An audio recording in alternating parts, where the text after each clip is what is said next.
Nari Kim pressed her small face against the cool window of the transport ship. 8 years old and full of wonder, she watched as the green and blue planet grew larger below them. This was New Sejong, their new home at the edge of known space. "Look, Nari," her mother, Dr. Minji Kim, said softly. "Can you see the research station?" Nari squinted her dark eyes and saw tiny silver buildings scattered across a wide valley. Mountains rose up on all sides like sleeping giants. Strange purple trees covered the hills and 3 moons hung in the orange sky. "It looks lonely," Nari whispered.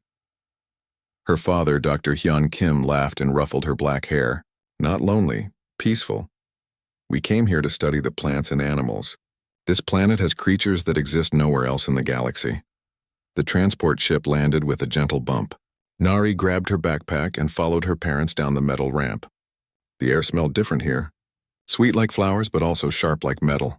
The gravity felt lighter, too. Each step made her feel like she could jump over the buildings. Dr. Sung-ho Park, the station commander, met them at the landing pad. He was a tall man with kind eyes and gray hair. "Welcome to New Sejong," he said. "I hope you are ready for adventure." Their new home was a small apartment inside the main research building. Nari's room had a big window that looked out toward the purple forest. She could see strange birds with 4 wings flying between the trees. At night, the plants glowed with soft blue light. For 3 weeks, Nari learned about her new world. The colony had 50 adults and 12 children. Everyone had important jobs to do. Her parents studied soil and plants. Other people fixed machines, grew food, or watched for dangerous animals. The children went to school in the morning and played together in the afternoon. But they could never go past the safety fence that surrounded the colony. Beyond that fence lived creatures that could hurt them. Nari made friends with young Hee Lee, a girl her age whose parents worked as engineers. They played games and explored every corner of the colony. But Nari always looked toward the forest and wondered what lived there. One morning, her parents packed equipment for a field trip. They needed to collect soil samples from an area 10 kilometers away. "You can come with us," Dr. Minji Kim told Nari, "but you must stay close. No wandering off." Nari nodded eagerly. She had been waiting for this chance to see the world beyond the fence. The expedition team included 6 adults and 3 security guards. They traveled in 2 hover vehicles that floated just above the ground. Captain Lee Taiyang led the security team. He was young but very serious about keeping everyone safe. They drove through the purple forest for an hour. Nari pressed against the window, watching everything. She saw creatures that looked like deer but had 6 legs. There were flowers as big as houses. Streams of bright yellow water flowed between black rocks. "The soil here is very strange," Dr. Hyun Kim explained to the team. "It has minerals we have never seen before. If we can understand how they formed, we might learn something new about how planets develop." They stopped in a clearing surrounded by tall crystal formations. These crystals grew naturally from the ground like frozen trees. They were clear as glass but reflected rainbow colors in the sunlight. "Perfect," Dr. Minji Kim said, unpacking her tools. "The soil around these crystals should have the highest concentration of unknown minerals." The adults spread out to work. They dug small holes and filled containers with dirt. They took pictures and made notes. Captain Lee and his guards walked around the area, watching for any sign of danger. Nari sat on a rock and watched for the first hour. But soon she became bored. The adults talked about boring things like mineral composition and soil density. She wanted to explore. A blue butterfly with wings like jewels landed near her feet. When she tried to catch it, the butterfly flew deeper into the crystal forest. Nari looked back at the adults. They were all busy with their work. No one was watching her. She followed the butterfly. The crystal formations grew taller and closer together as she walked. Soon she was in a maze of gleaming walls that rose high above her head. The butterfly disappeared, but Nari kept walking. The crystals were so beautiful. Some were clear. Others were colored like emeralds or rubies. She turned a corner and gasped. A huge creature was trapped between 2 massive crystals. It was bigger than the hover vehicles, with black scales that seemed to absorb light. The creature had 6 powerful legs, each ending in claws that could tear metal. Multiple eyes glowed like small stars across its head. Long tentacles moved slowly from its shoulders. This was a Vorthak. Even an 8-year-old knew what that meant. These creatures were the most feared beings in the galaxy. They destroyed entire fleets of ships. They turned planets into ash. Adults told scary stories about them to make children behave. But as Nari stared at the massive creature, she did not feel afraid. The Vorthak was not moving toward her. It was not roaring or showing its teeth. One of its legs was twisted at a wrong angle. Its glowing eyes looked sad. The creature was hurt and trapped. Nari stepped closer. The Vorthak's head turned toward her. Its many eyes focused on the small human girl. For a moment, neither moved. Then Nari did something that would change galactic history forever. She reached into her backpack and pulled out her lunch. Her mother had made her a sandwich with synthetic meat and real vegetables from the colony garden. Nari took a step forward and held out half of the sandwich. "Are you hungry?" she asked in her small, clear voice. The Vorthak stared at the tiny offering. Its massive head, which could swallow her whole, lowered slowly. One of its tentacles reached out, moving with surprising gentleness. The tentacle was as thick as Nari's whole body, but it touched the sandwich as softly as a feather. The creature took the food and brought it to its mouth. Nari heard a deep rumbling sound from inside its chest. Was it a growl, a purr? She did not know, but it did not sound angry. "My name is Nari," she said, sitting down on a small crystal. "What is your name?" The Vorthak made more rumbling sounds. They seemed to have rhythm and melody like a song. Nari listened carefully. She had always been good with languages and sounds. "I will call you Doki," she said after thinking for a moment. "That means axe in Korean, but I think it sounds friendly." The creature that the galaxy feared above all others looked at the small human girl with ancient, intelligent eyes. Something passed between them in that moment. Understanding, trust, the beginning of an impossible friendship. Far away, the adults called Nari's name. They had finally noticed she was missing, but Nari did not hear them. She was too busy talking to her new friend, learning that even the scariest monsters in the universe might just be lonely and in need of kindness. The discovery that would reshape the galaxy had begun with a simple sandwich and a little girl's brave heart. 3 days passed before Nari could return to the Crystal Forest. Her parents had been very worried when they found her missing. Captain Li Taeyang had organized a full search that lasted 2 hours. When they finally found her sitting calmly among the crystals, she told them she had gotten lost chasing a butterfly. "Promise me you will never wander off again," her mother Dr. Minji Kim said, holding Nari close. "This planet has dangerous animals. We cannot protect you if you are not with us." Nari nodded and promised, but she did not tell them about Doki. Adults would not understand. They would be afraid and try to hurt her new friend. On the 4th day, Nari told her parents she wanted to explore the colony gardens. The gardens were safe and inside the fence. Her parents agreed, happy that she was staying close to home. Instead, Nari slipped through a small gap in the fence that the maintenance workers had not fixed yet. She ran toward the Crystal Forest, carrying a bag full of food from the colony kitchen. Doki was still trapped between the crystals. The creature's position had changed slightly, which meant it was trying to free itself. But the crystals held it firmly in place. "Hello, Doki," Nari said cheerfully. "I brought you more food." The Vorthak's many eyes turned toward her. The deep rumbling sound came from its chest again. This time Nari was sure it was not a threatening noise. It sounded almost like a cat purring, but much deeper and more musical. She unpacked the food she had brought. Bread rolls, fruit, some leftover meat from dinner, and a bottle of water. Doki's tentacles reached out to accept each item. The creature ate slowly and carefully as if it was not used to someone being kind to it. "Are you hurt?" Nari asked, pointing at Doki's twisted leg. The Vorthak looked at its injured limb and made a low, sad sound. Nari wished she could help, but the creature was too big and the crystals too heavy for her to move. She sat down and began to talk. She told Doki about her old home on Earth, about the long trip through space to reach New Sejong, about her parents and their work. She described the colony, the other children, and her favorite foods. Doki listened to everything. Sometimes it made soft musical sounds as if it was trying to talk back. Nari found that different sounds seemed to mean different things. Low rumbles meant Doki was comfortable. Higher musical notes seemed to show interest or curiosity. Sharp, quick sounds might mean the creature was worried or alert. After 2 hours, Nari had to return to the colony before her parents noticed she was gone. "I will come back tomorrow," she promised Doki. "I will bring more food." The next day, Nari returned with a bigger bag of supplies. This time, she also brought a first aid kit she had taken from her father's lab. The kit was meant for humans, but she thought it might help Doki somehow. The Vorthak seemed happy to see her. Its eyes brightened and it made welcoming musical sounds. Nari unpacked the food and they shared what had become their daily meal together. "I want to help your leg," Nari said, showing Doki the first aid kit, "but I do not know how to help something so big." Doki examined the small medical supplies with interest. One of its tentacles picked up a roll of bandages. The creature looked at the bandages, then at its injured leg, then at Nari. Slowly, carefully, it began to wrap the bandage around its leg. Nari watched in amazement. Doki was smart enough to understand what the medical supplies were for.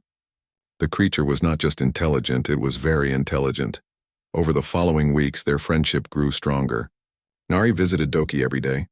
She learned to understand more of the creature's musical language. Different combinations of sounds meant different things.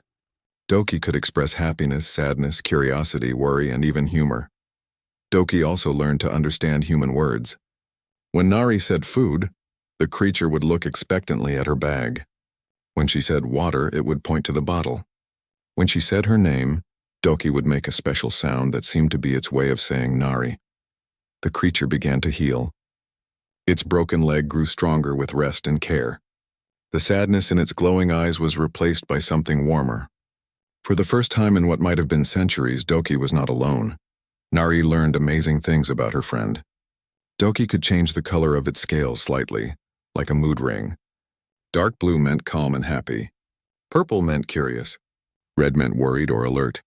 The creature could also make its eyes glow brighter or dimmer depending on its feelings. But the most wonderful discovery was that Doki loved music.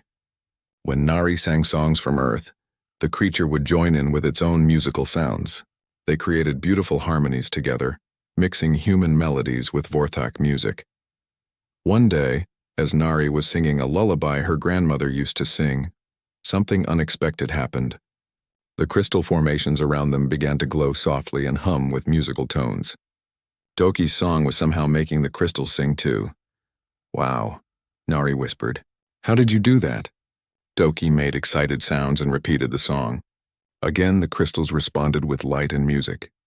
The creature seemed as surprised as Nari was. That afternoon brought danger. Nari was teaching Doki a clapping game when she heard growling sounds from the forest. Through the crystals, she saw a pack of 6 local predators approaching. They looked like wolves but were bigger with longer claws and teeth like knives. Their fur was dark red and their eyes glowed yellow. The predators had been drawn by the sound of Nari's voice. They moved slowly, surrounding the crystal formation where she sat. Their growls grew louder and more threatening. Nari felt afraid for the first time since meeting Doki. These creatures could hurt her badly. She was trapped between the crystals with nowhere to run. But Doki saw the danger too. With a sound like thunder, the massive Vorthak broke free from the crystals that had held it for so long. Rocks and crystal pieces flew everywhere as Doki pulled its enormous body out of the trap.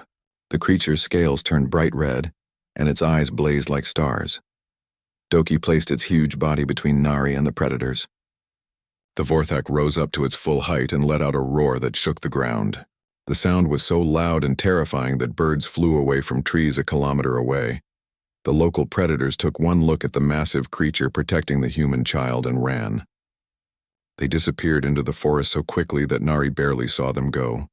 Doki immediately turned back to Nari, its scales fading from red to gentle blue. The creature lowered its great head and made soft, concerned sounds. Its tentacles reached out to check that she was not hurt. "Thank you," Nari said, hugging one of Doki's tentacles. "You saved me." The Vorthak rumbled happily and nuzzled her gently with its massive head.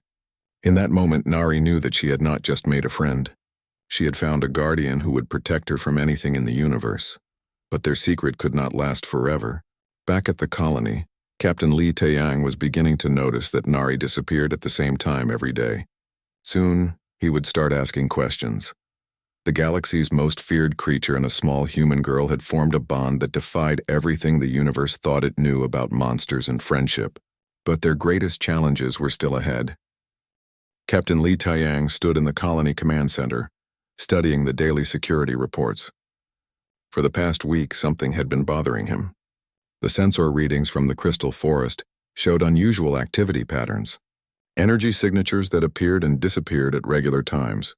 Always in the same area. Always during the afternoon hours. "Commander Park," he called to the station leader. I need to show you something. Dr. Sungo Park walked over to look at the display screen. The readings showed clear energy spikes happening every day at exactly the same time. What do you think it is? He asked. I do not know, Captain Lee replied. But it started 3 weeks ago, right after our soil collection mission to that area. At the same moment, Nari was running through the purple forest toward her daily meeting with Doki. She carried a bag full of her friend's favorite foods and a new book to read aloud.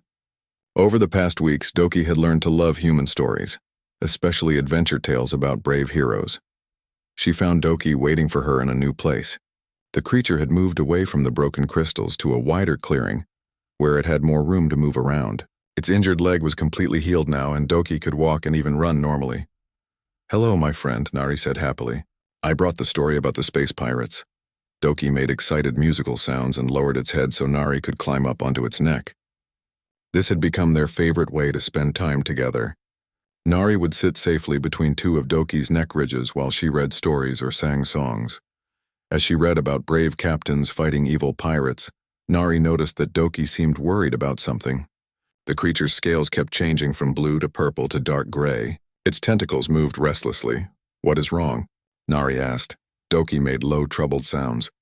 It turned its great head toward the sky and made longer, more complex musical patterns. The sounds were sad and fearful at the same time. Nari had learned enough of Doki's language to understand some of what her friend was trying to say. Danger was coming. Something bad was approaching from the sky. Many ships. Many weapons. Ships? Nari asked. What ships? Before Doki could answer, both of them heard a loud roaring sound from above. Nari looked up and saw something that made her heart stop.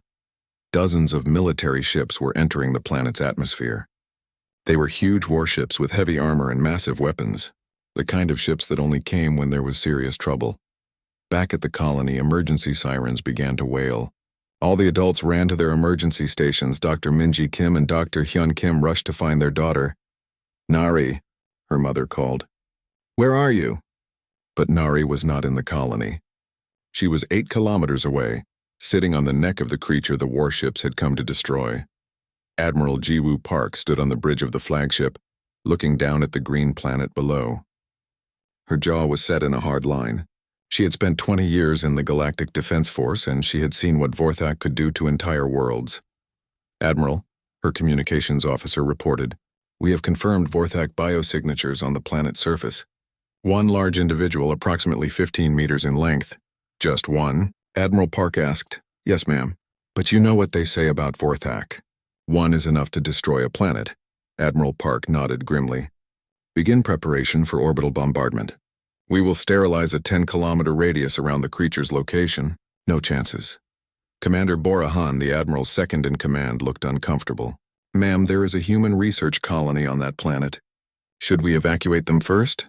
The colony is outside the bombardment zone, Admiral Park replied. They will be safe. But we cannot risk that creature escaping into space. Vorthak have destroyed too many worlds already. Down on the planet, Captain Lee Taeyang received the emergency communication from the fleet above. His face went pale as he listened to the admiral's plan. Orbital bombardment in 6 hours, he announced to the colony leadership. They detected a Vorthak in the Crystal Forest. Dr. Sungho Park felt sick. The Crystal Forest? But that is where we collected soil samples. What if we let it there somehow? It does not matter now, Captain Lee said. We need to prepare the colony for the shockwaves from the bombardment. Meanwhile, Nari was trying to understand what Doki was telling her. The creature's musical language had become urgent and complex. Doki kept pointing at the sky, then at itself, then making sounds that clearly meant death and destruction. Suddenly, Nari understood. The ships had come to kill Doki. They were going to use their big weapons to destroy her friend. No, she shouted. They cannot hurt you. I will not let them. But what could an 8-year-old girl do against an entire fleet of warships? Doki seemed to understand her distress. The creature made gentle, comforting sounds. Then it began to sing a new song. This one was different from any music Nari had heard before. It was ancient and sad, but also beautiful. The melody seemed to come from deep inside the earth itself. As Doki sang, the crystal formations around them began to glow and resonate. But this time the effect was much stronger. Crystals throughout the entire forest started to sing along. The ground itself hummed with musical vibrations. Through this song, Doki told Nari the truth about what it really was. The images came into her mind like a movie. She saw Vorthak as they once were long ago. They were not destroyers. They were protectors, guardian creatures who used their great strength to defend smaller, weaker species from cosmic dangers. She saw them fighting off massive space creatures that threatened peaceful planets. She watched them deflecting asteroids and comets that would have destroyed entire civilizations. The Vorthak were heroes, not monsters. But then something went wrong. A misunderstanding with a powerful alien race led to a great war. The galaxy turned against the Vorthak. They were hunted and killed until only a few remained. Those few were driven mad by loneliness and grief. They became the destroyers that everyone feared. Doki was the last one who remembered the truth. The last guardian. It had been hiding on this empty planet for centuries, alone and forgotten. "You are not a monster," Nari whispered, tears in her eyes. "You are a protector." Doki's song grew stronger. The crystal resonance spread further. Every piece of crystal on the planet began to sing the ancient song of the Guardians. In the sky above, Admiral Park felt the ship's sensors going crazy. "What is that energy reading?" she demanded. "Unknown, ma'am," her science officer replied. "It appears to be some kind of harmonic resonance. It is affecting our navigation systems." "Begin bombardment sequence," Admiral Park ordered. "Fire on my command." But Nari had made a decision that would change everything. She climbed higher onto Doki's neck and held on tight. "We have to go to the colony," she told her friend. "We have to show them who you really are." Doki understood.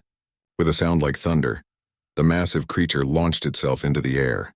Its natural flight abilities, evolved over millions of years, carried them both toward the human colony at incredible speed.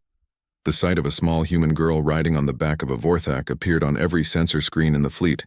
"Hold fire," Commander Borahan shouted, staring at the impossible image. "There is a child on that creature."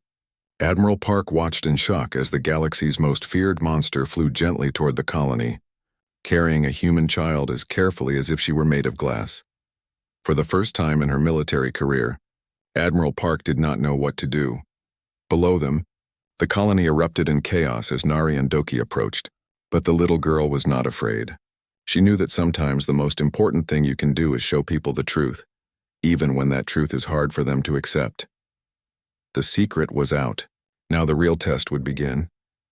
The colony's emergency siren screamed as Nari and Doki descended from the sky. People ran in all directions, shouting and pointing at the massive creature carrying the small human girl.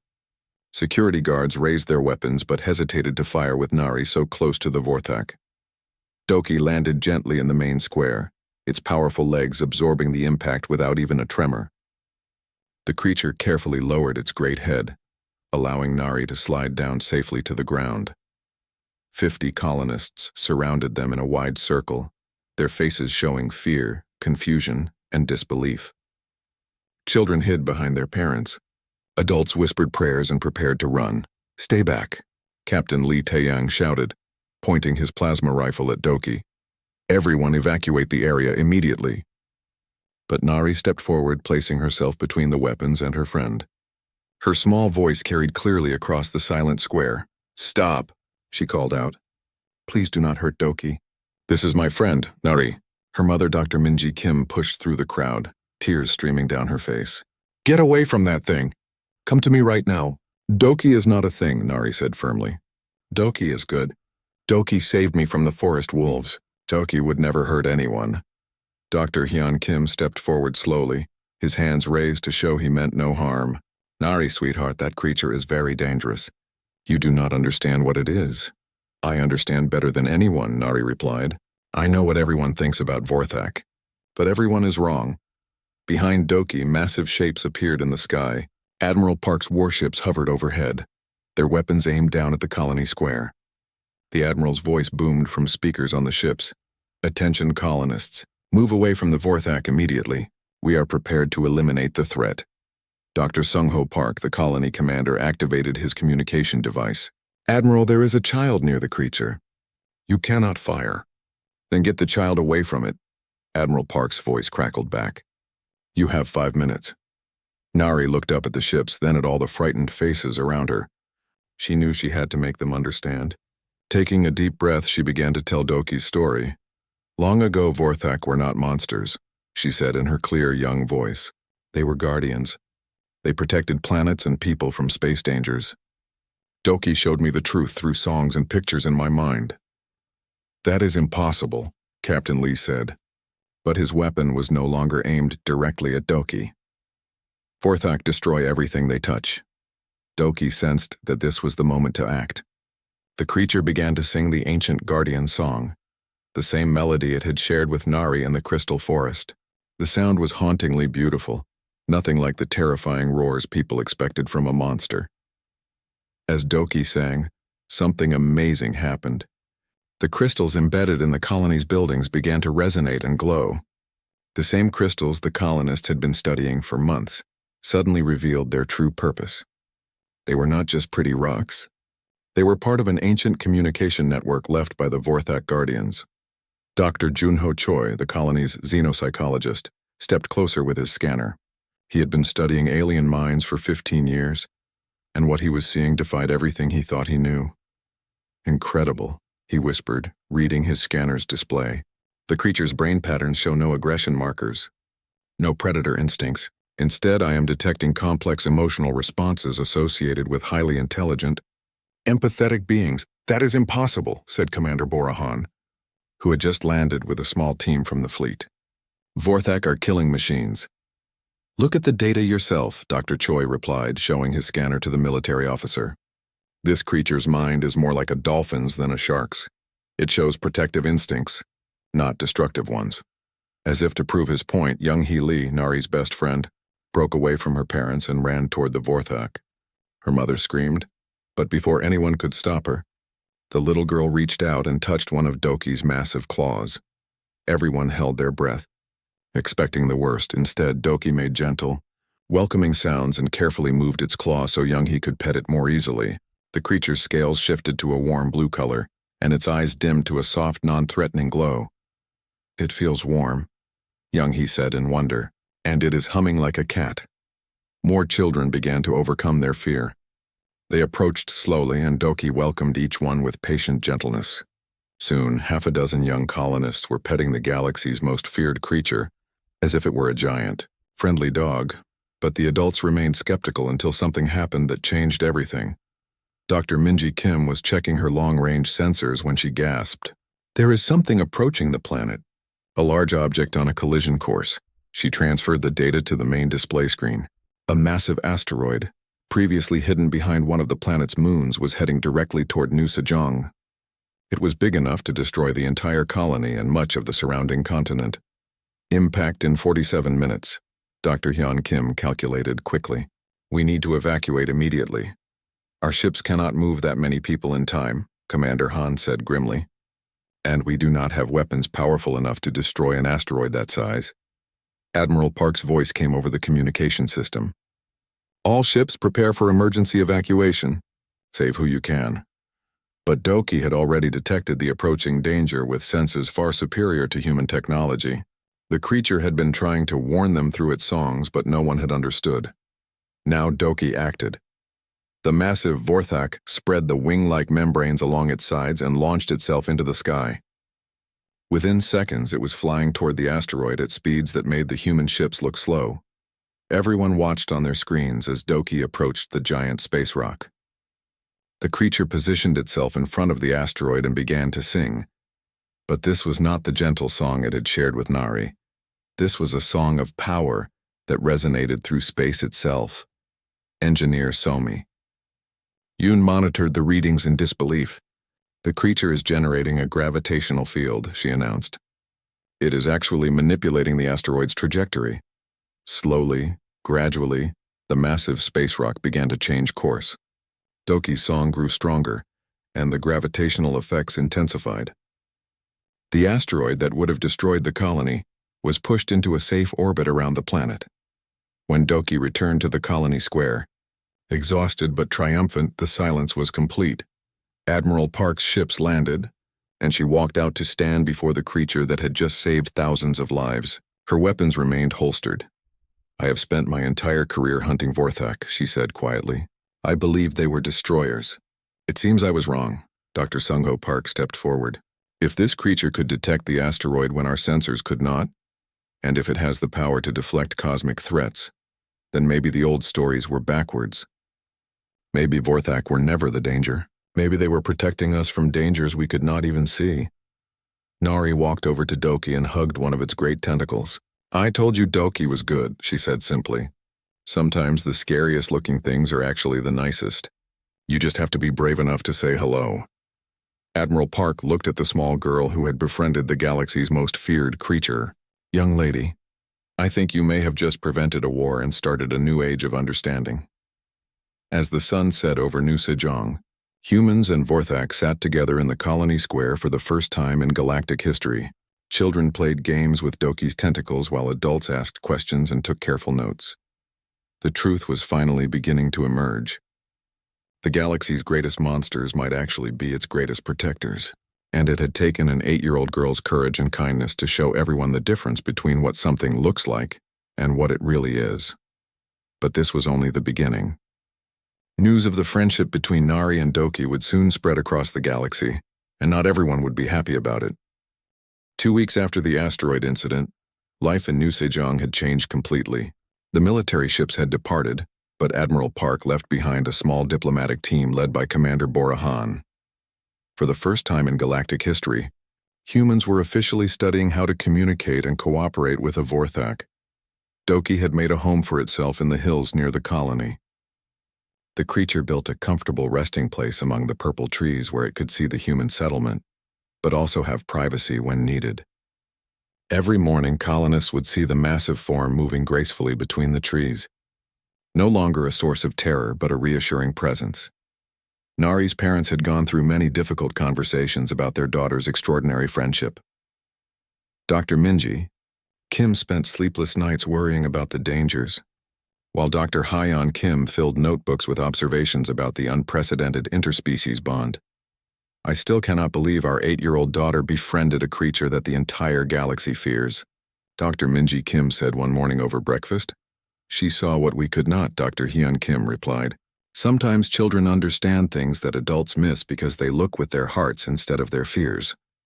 The other children in the colony had quickly accepted Doki as part of their community. Young Hee Lee had become Nari's partner in teaching the creature-human games. They showed Doki how to play hide-and-seek, though finding hiding places for a 15-meter creature proved challenging. 8-year-old Jinho Park, the colony commander's son, had overcome his initial fear and now spent hours drawing pictures of Doki to send to his friends on other planets. 10-year-old Yoonha Chang had started a journal documenting everything.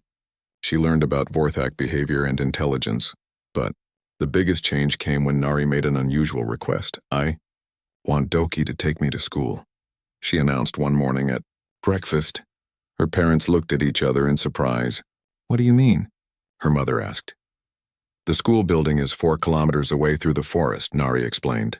The transport hover bus is slow and sometimes gets attacked by local animals.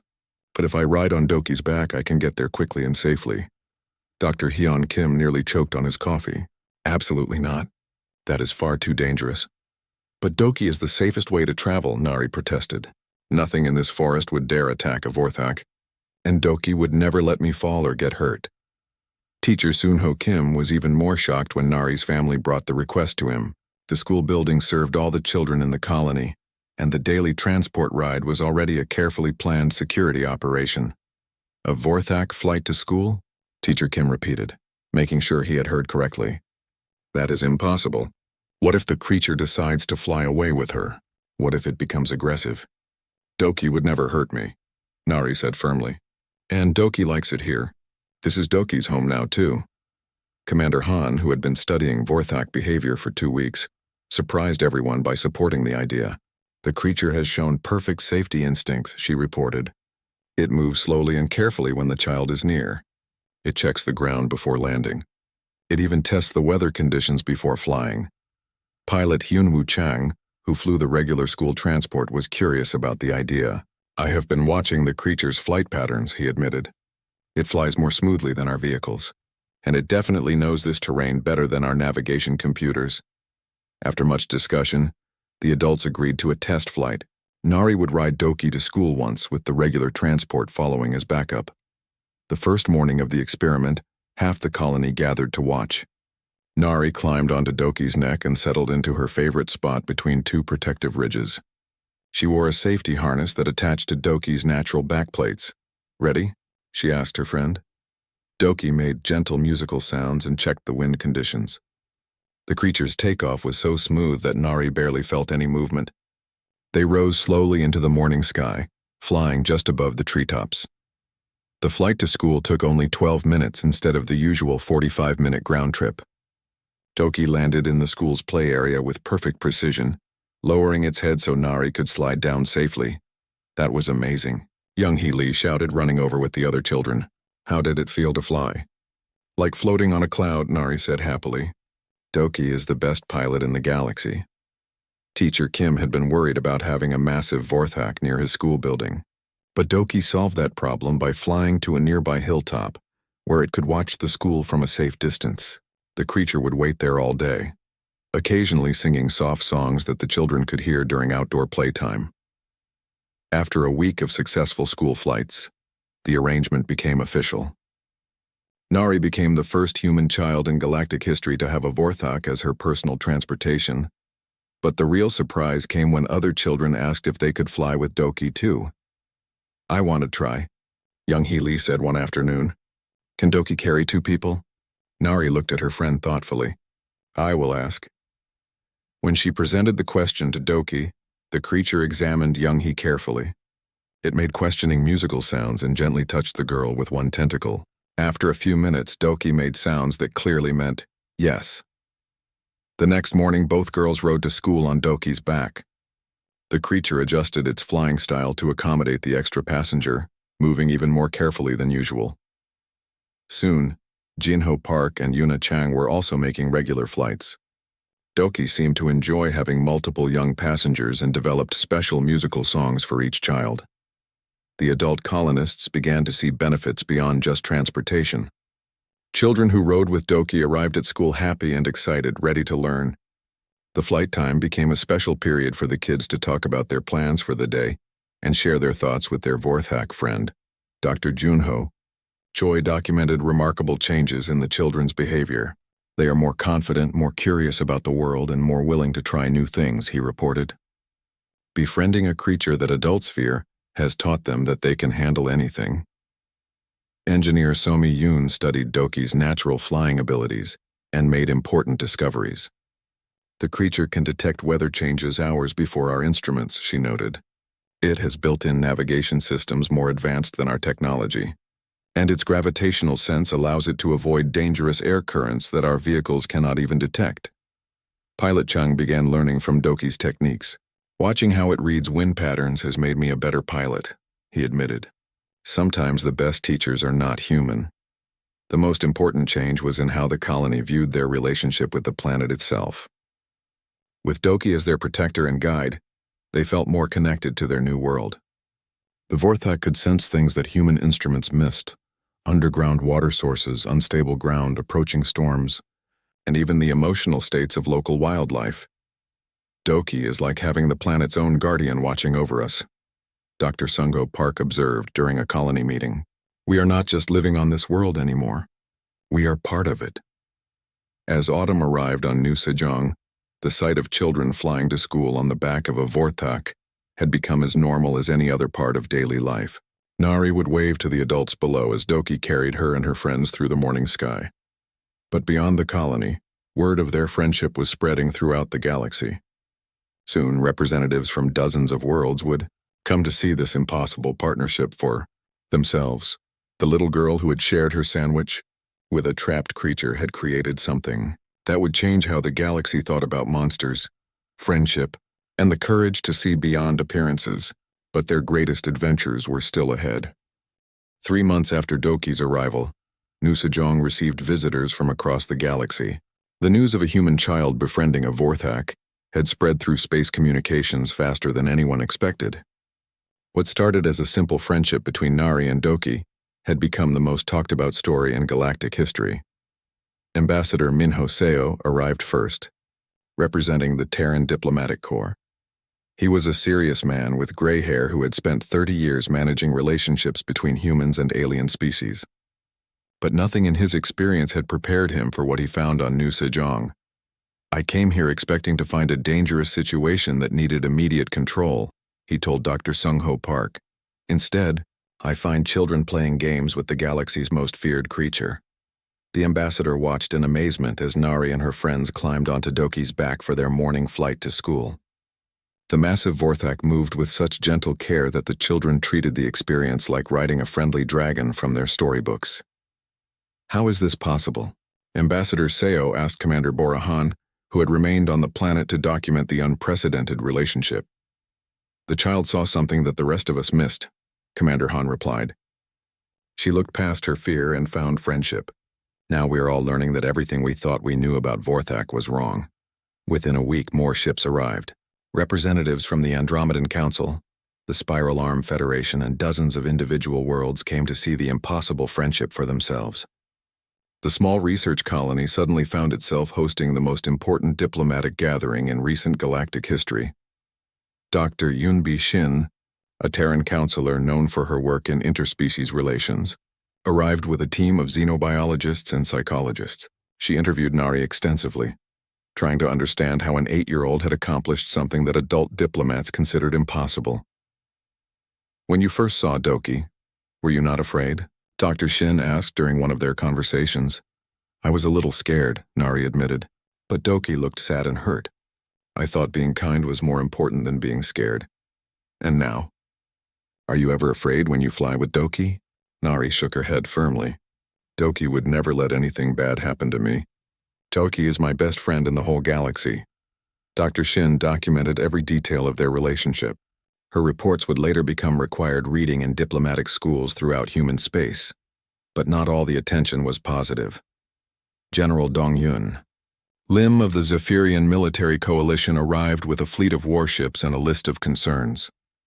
The Zephyrians were a proud warrior species who had fought against Vorthak raiders for centuries. They did not trust this new development. If humans can control Vorthak loyalty, they could build an unstoppable military force, General Lim argued during a heated diplomatic meeting. This friendship could upset the balance of power in the galaxy. "Nobody controls Doki," Nari said firmly when she was asked to speak to the gathering. The adults had been arguing for hours about politics and military strategy, but they wanted to hear from the child who had started it all. "Doki chooses to be my friend," she continued. "Just like I choose to be Doki's friend. You cannot force someone to be your friend. That is not how friendship works." The alien representatives listened carefully to the small human girl. Her simple words carried more wisdom than all their complicated political discussions. Scientist Yuna Park, who had been studying Vorthak biology for 20 years, presented her latest research to the gathering. "My analysis shows that human brain chemistry produces unique emotional frequencies," she explained. "These frequencies match the natural communication patterns of Vorthak minds. This suggests that humans and Vorthak are naturally compatible as partners." "You mean this friendship is not just a lucky accident?" asked Counselor Jamin O from the Inner Worlds Alliance. "Not at all," Dr. Park replied. "I believe that humans and Vorthak were always meant to be allies. We just needed someone brave enough to make the first contact." The diplomatic meetings continued for days. Some representatives wanted to remove Doki from human custody. Others proposed creating military partnerships with other Vorthak. A few suggested that the friendship should be studied in secret laboratories. All of these suggestions made Nari angry. "Doki is not a weapon or a science experiment," she told the assembled diplomats during another meeting. "Doki is a person with feelings and thoughts and dreams. If you want to be friends with Vorthak, you have to treat them like friends, not like tools." Her words sparked heated debates among the adults. How could a child understand complex galactic politics better than trained diplomats? The answer came when an emergency interrupted the meetings. Long-range sensors detected a massive cosmic storm approaching the New Sejong system. These storms were rare but devastating, capable of destroying planets and wiping out entire solar systems. The diplomatic ships prepared to evacuate immediately, but Doki had other plans. The Vorthak had sensed the approaching storm days before human instruments detected it. As the diplomatic fleet prepared to flee, Doki flew out to meet the cosmic disturbance. "What is it doing?" General Lim demanded, watching the tactical displays. "Doki is protecting us," Nari said calmly. That is what Guardians do. The assembled diplomats watched in stunned silence as Doki engaged the cosmic storm. The creature used its natural abilities to sing harmonic frequencies that disrupted the storm's energy patterns. Other Vorthak abilities that had been mistaken for destructive weapons were revealed as tools for cosmic protection. For 6 hours, Doki battled the storm that threatened to destroy everything in the system. The creature diverted dangerous energy discharges, stabilized gravitational fluctuations, and gradually calmed the cosmic disturbance until it passed harmlessly around the planet. When Doki returned, exhausted but victorious, the diplomatic gathering had changed completely. I have been wrong about Vorthak for my entire career, General Lim admitted quietly. They are not destroyers. They are the universe's natural defense system. Ambassador Seo stood up to address the gathering. This child has shown us something remarkable, he said, gesturing toward Nari. She has proven that humans have a unique gift for seeing past appearances to find truth. If we can partner with the Vorthak as protectors rather than fear them as enemies, we might be able to defend the galaxy from threats we never even knew existed. The Galactic Council voted to establish the New Sejong Accords, the first official treaty recognizing Vorthak as galactic guardians rather than monsters. Humans would serve as diplomatic partners, helping other species understand and communicate with these ancient protectors. Nari listened to all the important political decisions with interest, but what made her happiest was simpler. The galaxy finally understood that her best friend was good and kind and worthy of friendship. That evening, as the diplomatic ships prepared to depart, Nari sat with Doki on their favorite hilltop overlooking the colony. The creature hummed gentle songs while she told it about all the important people who had come to meet them. I think they understand now, she said, leaning against Doki's warm scales. You are not scary. You are wonderful. Doki made happy musical sounds and nuzzled her gently. The galaxy might have changed, but their friendship remained exactly the same as it had been from the very beginning. Pure, simple, and unbreakable. 1 year had passed since Nari first offered her sandwich to a trapped creature in the crystal forest. Now 9 years old, she still rode Doki to school every morning, but their daily journey had become something much more important than simple transportation. Children across the galaxy drew pictures of the little human girl and her Vorthak friend. Their story had become a symbol of hope and courage that inspired people on 1,000 different worlds. New Sejong had transformed from a small research colony into the most important diplomatic center in the known galaxy. Director Jae-won-oh now managed the New Sejong Institute for Xenological Studies, where species from every corner of space came to learn about peaceful cooperation and understanding. The colony had grown too. New buildings housed visiting diplomats, scientists, and students who came to study the human-Vorthak partnership. But the most important additions were not buildings at all. 3 more Vorthak had arrived over the past 6 months. The first was an elderly creature that Doki called Wise Singer. It was even larger than Doki, with silver scales that reflected light like mirrors. Wise Singer had been hiding in a distant nebula for centuries, alone and forgotten, when it heard Doki's songs echoing through space. It had traveled across the galaxy to find its lost companion. The second was a younger Vorthak that Nari named Bright Eyes, because its many eyes glowed with different colors when it was happy. This creature had been living in an asteroid field, protecting a trade route from cosmic debris without any of the traders even knowing it was there. The third was the smallest of the group, barely larger than the colony's transport vehicles. Nari called it Little Wing because it loved to practice flying maneuvers with the human aircraft. The young Vorthak had been raised by Wise Singer and had never learned to fear humans the way older generations did. Researcher Seo-young Yang had spent months documenting Vorthak culture and society. What she discovered amazed everyone. The creatures had their own complex language, rich traditions, and sophisticated understanding of cosmic forces. They were not monsters at all, but an ancient civilization that had dedicated itself to protecting younger species from dangers beyond imagination. They remember the early days of galactic civilization, Dr. Yang reported. Before faster-than-light travel, before energy weapons, before most species even left their home planets. The Vorthak have been quietly protecting developing worlds for millions of years. The presence of multiple Vorthak on New Sejong created new opportunities for learning and friendship. Young-hee Lee had become close friends with Bright Eyes, while Jinho Park spent hours playing games with Little Wing. The younger Vorthak was especially playful and had learned to enjoy human children's games like tag and hide-and-seek. Captain Min-sok co-led the first joint human Vorthak exploration mission to the far edge of the galaxy. His ship was equipped with both human technology and Vorthak sensory abilities.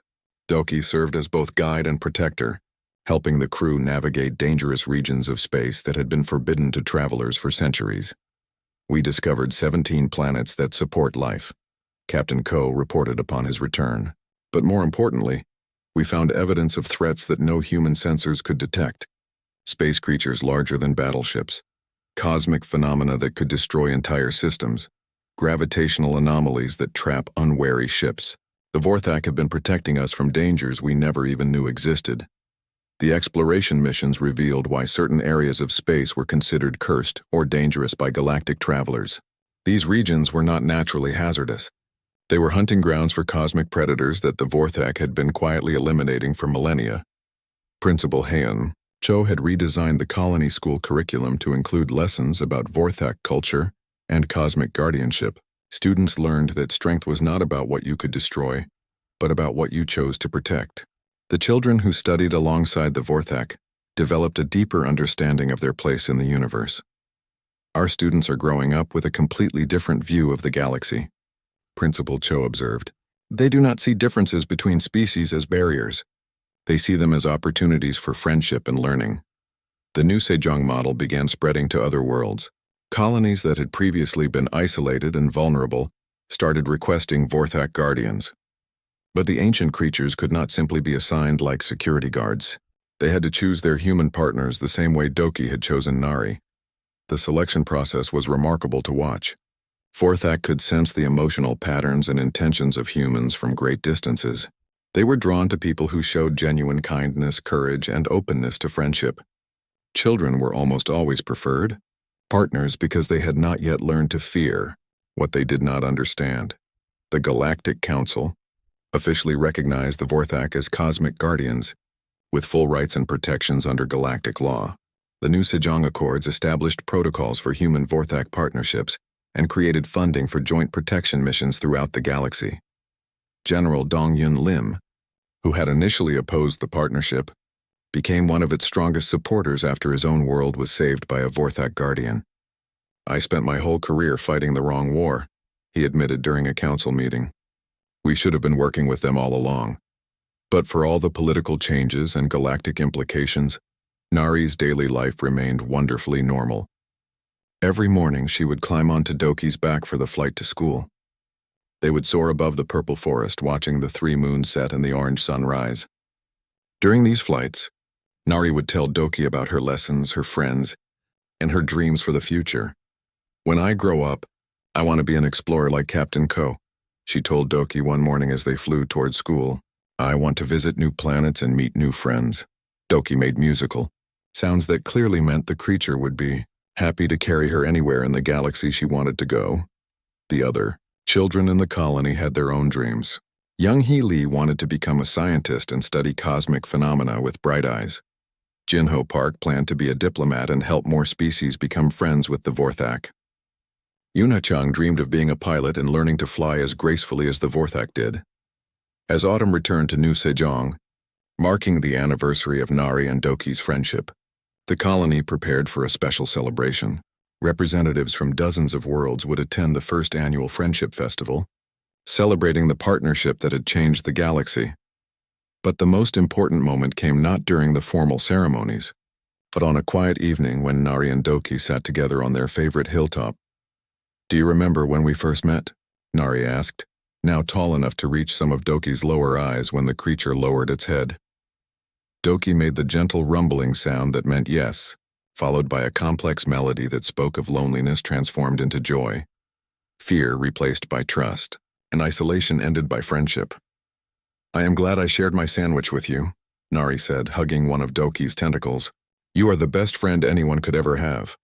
In the distance, other human children were saying goodnight to their own Vorthak companions. The sight that had once been impossible was now beautifully normal.